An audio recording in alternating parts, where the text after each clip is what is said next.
Hi everyone, this is Alaha. Welcome to the Kindness Show. In this episode, we will be talking about the power of kindness. We selected this title because we have a very special and noble guest, Dr. Vanessa Gattis, who leads with examples of kindness. So, Dr. Vanessa is the president and CEO of Prince William County Community Foundation, and she is a very inspiring leader. That's why we decided to invite her so that we can learn from her experiences and the messages that she has for all of us. Thank you so much for coming. Thank you. Hi, this is Alaha Ahrar. Welcome Yes. to our program.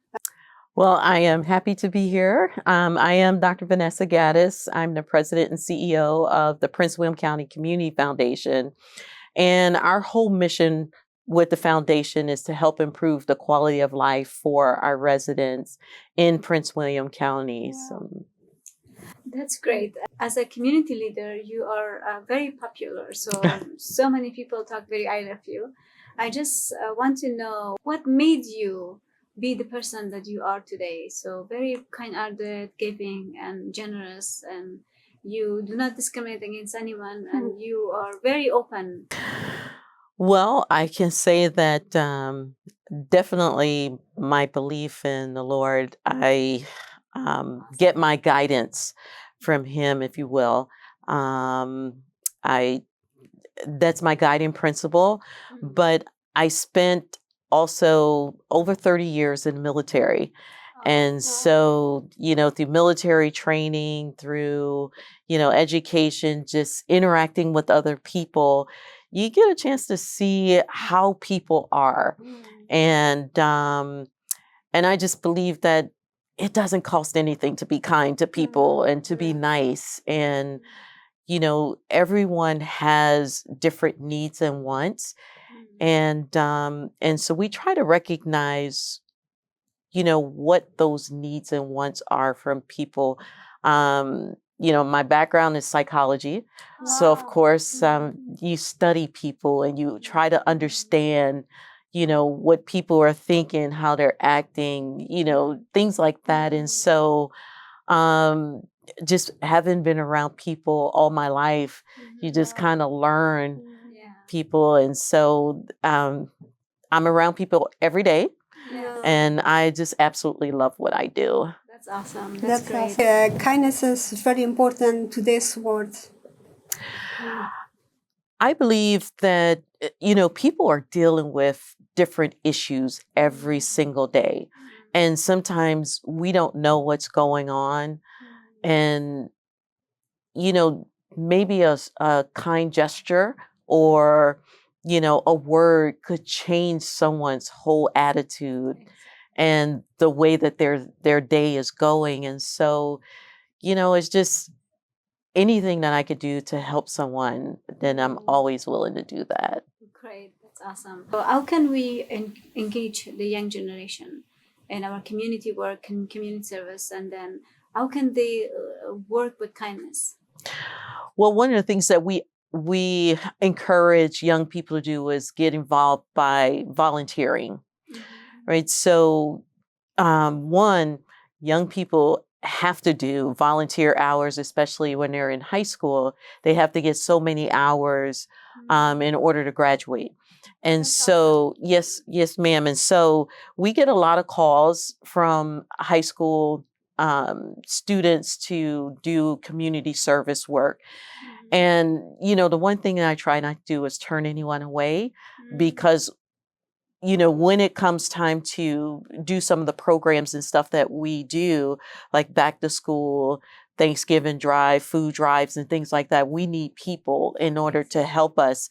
And so getting people involved and then getting them to interact with the community helps them. That's awesome. I'm sure you also have read the news, and you can see on Facebook and so many social media pages that there are so many cases of kidnapping and human trafficking, and so many families are suffering, especially the families that they live in poverty, so the kids are the victims the most. So is there any kind of organization or resources available in Prince William County that people with difficulties or like with social anxiety or with any kind of like struggles that they have socially, so that they can come to that community? Yes. So the great part about Prince William County is that we have a lot of nonprofit organizations who are in our community doing some fantastic work, right? So anywhere from health and wellness to STEM education, to food insecurity. So we have a number of organizations who are there ready to help and assist our community with those community needs. Oftentimes, one of the things that we tell people is we don't know what your need is unless you say something. Exactly. Unless you contact an organization, contact people to let them know. And then what we try to do is set people up with the resources that are available in Prince William County, because whatever your need is, there is an organization out there that can help you get the necessary resources you need in order to help you with those things that you may be lacking. So that's great. Doctor, who taught you to be kind? Well, I can tell you that, I grew up in a single parent home.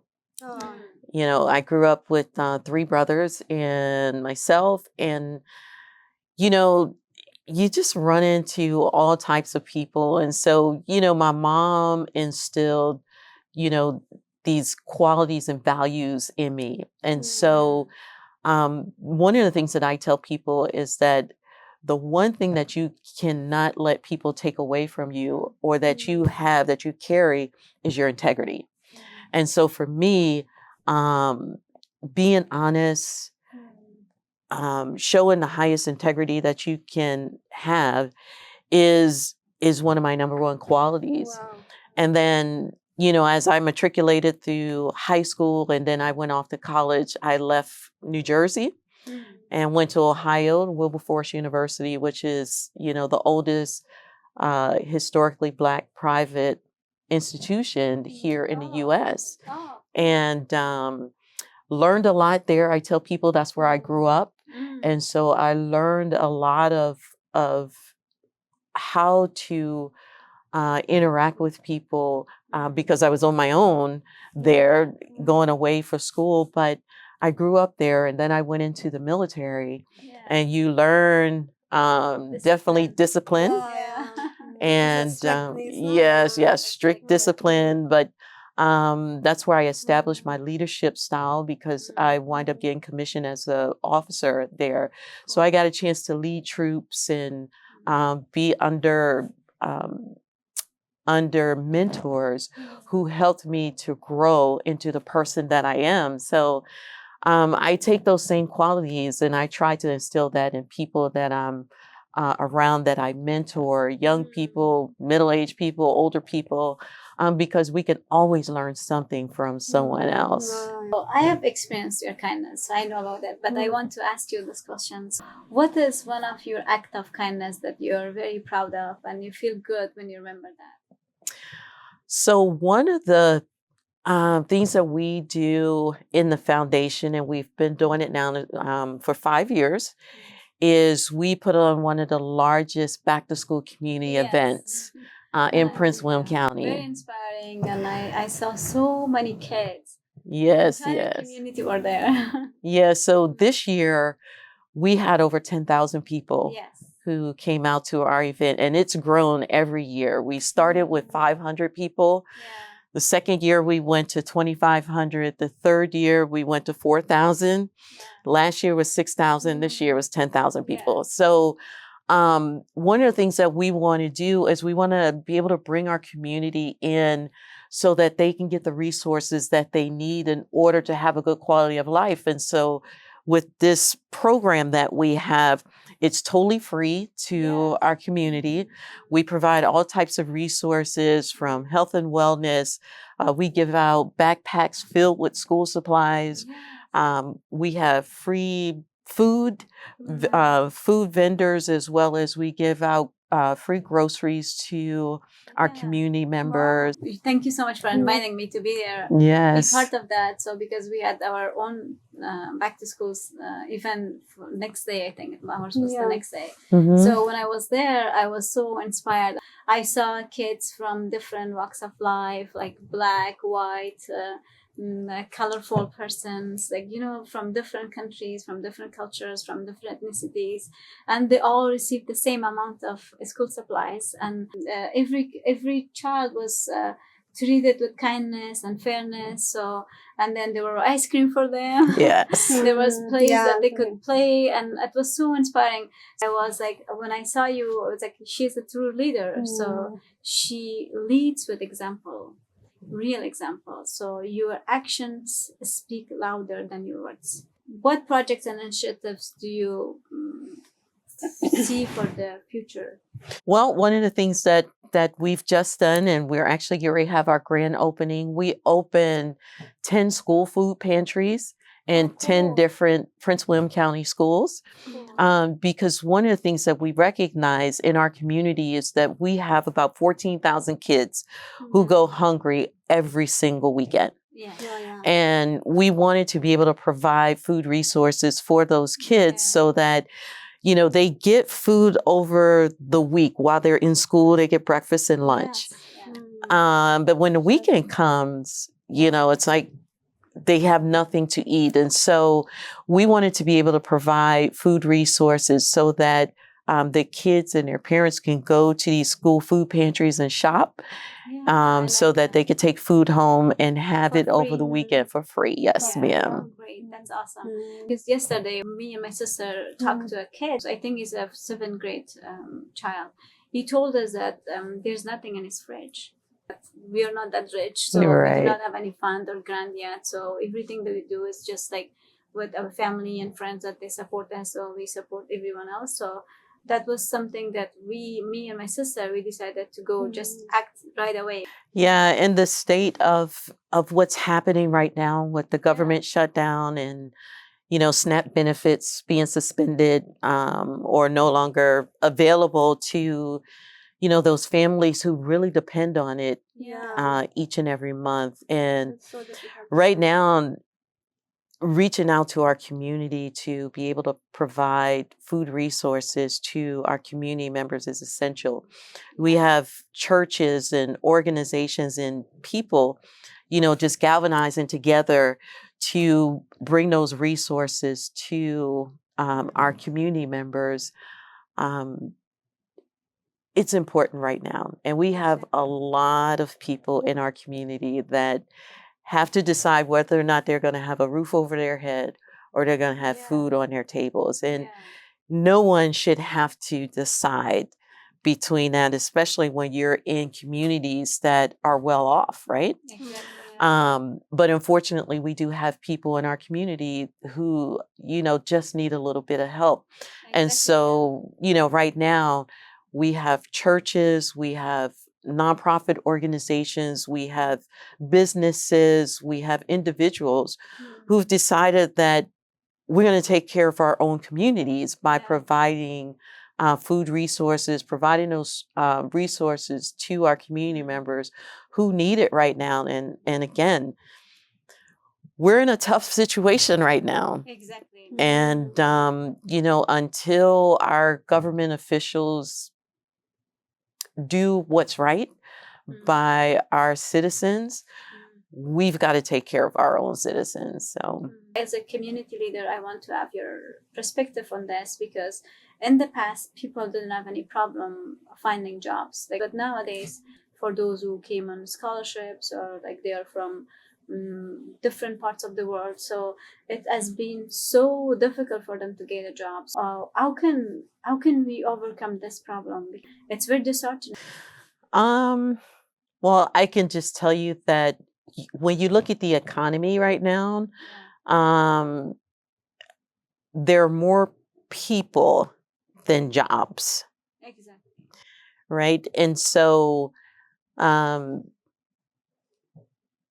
there are going to be times where people are looking for jobs and not able to get into the jobs that they would like, or that they desire, because those jobs just aren't available in our community. I can't speak to why folks don't get called back or anything like that. But what I can tell you is that a lot of employers are dealing with, the recession, or not enough funding to be able to hire like they would like to. And so when you don't have funding to do that, then there are not a lot of jobs that are available out there. When it comes to funding, a lot of the funding has been cut. Yeah. And so when you have funding that's been cut, then it cuts out a lot of programs, it cuts out a lot of jobs. And, people are left, you can have 10 people trying to apply for one job. Yes. And so, it leaves the employer in a position where they have to hire the best possible person in order to fulfill the requirements of that job. I don't think that it's that they're not getting in contact with people, more so that jobs just aren't available, or there may be one job for 10, 20, 30 people who are applying, and they have to make the best decision for them. Yes, that's so true. And then there's also one challenge. I'm not trying to be a negative person. So as a voice for the people of color, even though they're highly qualified, so they're more than highly qualified, but then they're not being selected because most employers want to hire someone that they know, or they have like some types of connection with them. So they do not want to bring someone external, someone that looks different. So that's the challenge that so many immigrants are experiencing nowadays. And then they're addressing it with us, because we are a nonprofit organization. So they come to us. So they say that this is my challenge. So they call me for interview. I go for my job interview, and then I'm not getting selected. So I believe, in each of our communities or our districts, we have leaders who you can raise these issues to. And, from community forums to town hall meetings and things like that. Those are the best atmospheres to raise those questions. But another thing I would encourage you to do is, there are a lot of volunteer opportunities out there. And sometimes it takes volunteering first. Yes. And then people see what skills, what abilities that you have. And then it can translate into a job. Because sometimes you can't just walk into a job, especially if you're not familiar with the area or familiar with the job opportunity. But if you go and say, I'd like to volunteer and get that experience, that employer will see what you're capable of doing. And then that volunteer opportunity can turn into an employment opportunity. So I would say, for anyone, whether it's your Afghan community or anyone in that community, if you find it difficult to get a job, there are a lot of organizations and businesses out there who are looking for volunteers. And so starting out volunteering first and then getting some experience can lead to you getting, offered, part-time or permanent position. Was there any time you faced difficulty to be kind? I think that we all experience difficult people. Exactly, yeah. Sometimes, we just don't know what type of day that they've had. And oftentimes, especially when you're in the public and, a lot of people know you, but people need resources. Exactly. And Yeah. if they're not getting the resources that they need or getting it in a timely manner or something like that, you can experience people that, that Yeah. may come off very aggressive Yeah. or something like that. And sometimes you have to meet people where they are. Yeah. And so, and we've encountered, people who have not gotten their way and may, act out or something like that. And a lot of times it's just, you have to take the high road Yeah. and not allow yourself to get down to the level that they are. Yes. And then when people see that you're not going to be on the same level as them, get excited, start using profanity and things like that, they'll look at it and say, well, maybe I should just step back and evaluate the situation.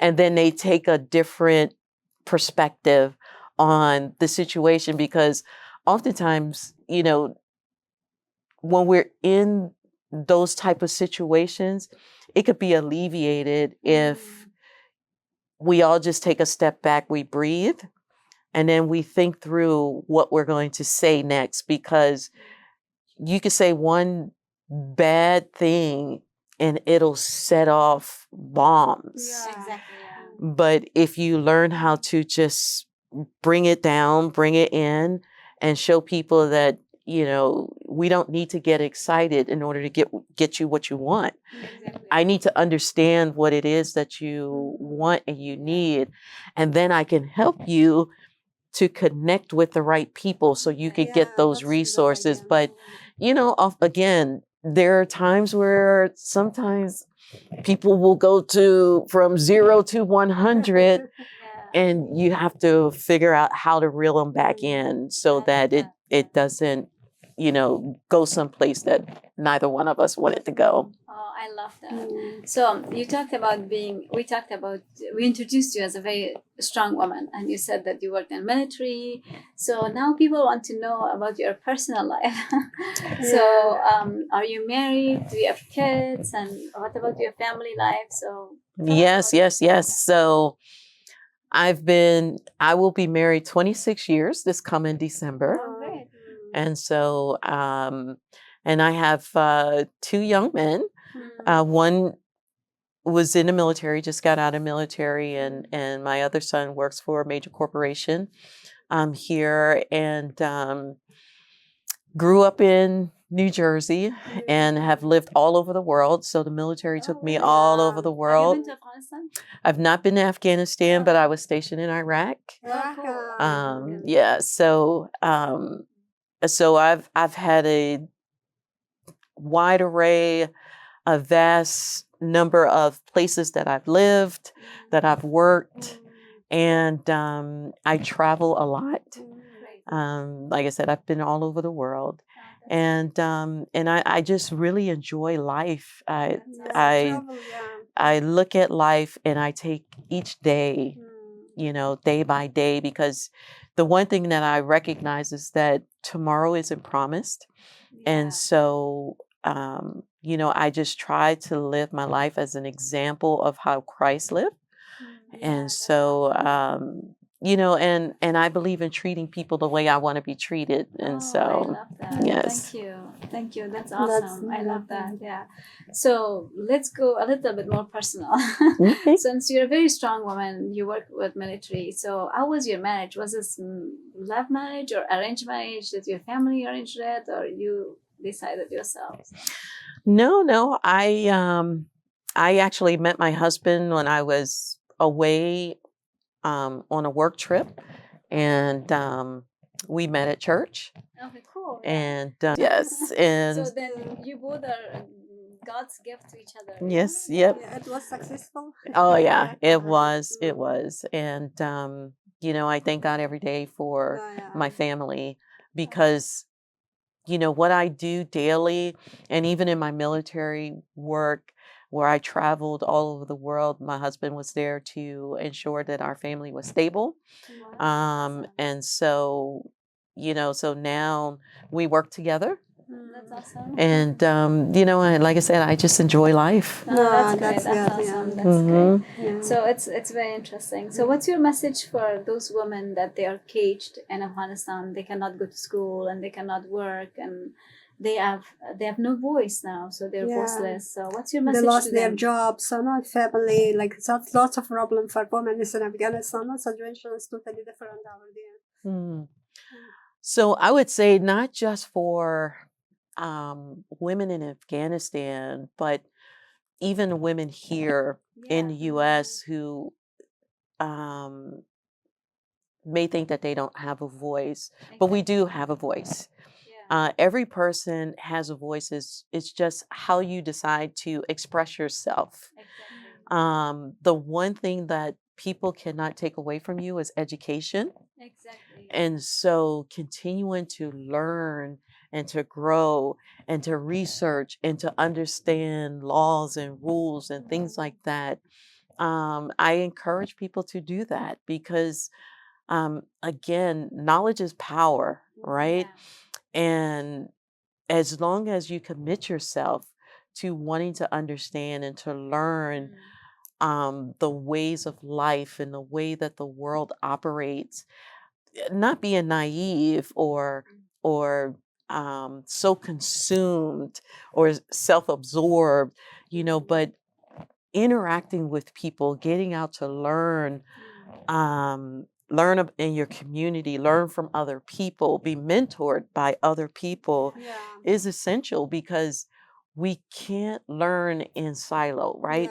We can't learn on our own. We've got to connect with other people in order to grow and be successful in this world. And so, you know, whether you are a U.S. citizen or you're an Afghani or you come from, you know, all these other parts of the country, because when you look at the United States, we are like a salad, right? Because there are many different people, nationality, races, languages.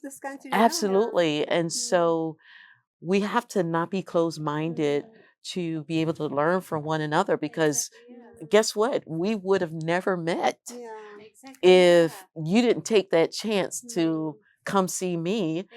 And I wouldn't be sitting here today if I didn't take that chance to just reach out and, you know, find out what it was that you needed and to be able to help. And so, you know, I would just say to anyone, you know, don't be so close-minded and get out and talk to people and learn and grow.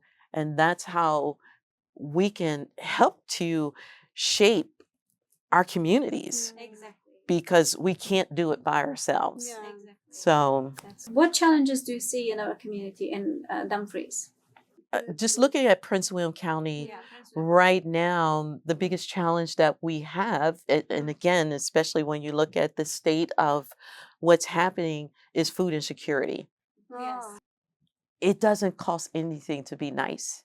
It doesn't cost anything to be kind, to say a kind word to, you know, to someone. And so we have to continue to spread that type of messaging to our community that, you know, I see you and I care about you. Thank you. Yeah. Thank you so much for Thank being you. here, and thank you so much for taking your time to come to this show. And I hope you continue the work that you do. Thank you so much. Thank you. Welcome to our show. Thank you so much. Thank you. I appreciate it. Thank you for inviting me.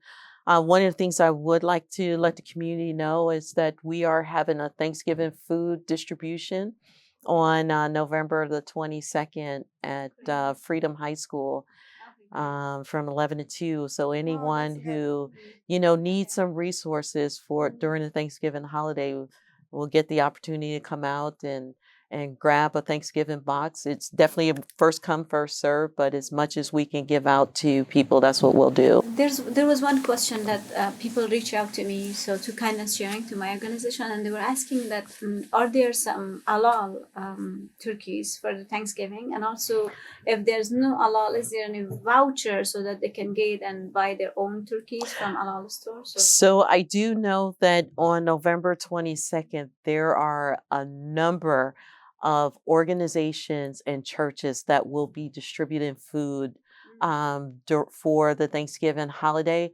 I'm not sure who may be doing halal food or anything like that, but I'm sure if you reach out to people in the community, they'll be able to let you know, because that is the Saturday before Thanksgiving. So, we're trying to make sure that food resources will be available to our community members. So it's a good announcement. So hopefully Thank our you. families and friends can join.